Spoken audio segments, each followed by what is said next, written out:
রাজশাহীর মোহনপুর উপজেলায় rectified speed alcohol পান করে ৩ জন মারা গেছেন। এ ঘটনায় একসঙ্গে অ্যালকোহল পান করা আরও ৪ জন গুরুতর অসুস্থ হয়ে রাজশাহী মেডিকেল কলেজ হাসপাতালে চিকিৎসাধীন।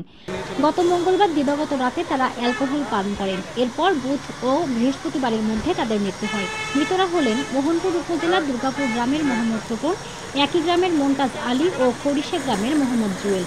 এদিকে গুরুতর অসুস্থরা হলেন উপজেলার দুর্গাপুর কাচারিপাড়া গ্রামের আকবর আলী, দুর্গাপুর শাহপাড়া গ্রামের মোহাম্মদ ফিরোজ, দুর্গাপুর মন্নাপাড়া গ্রামের মোহাম্মদ পিন্টু ও দুর্গাপুর খাপাড়া গ্রামের মোনায়েম।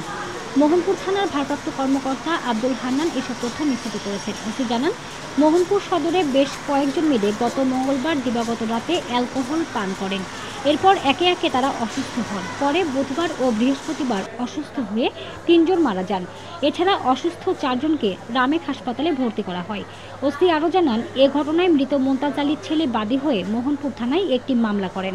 মামলায় অজ্ঞাতদের আসামি করা হয়েছে। এ ঘটনায় ২ জনকে গ্রেফতার করা হয়েছে।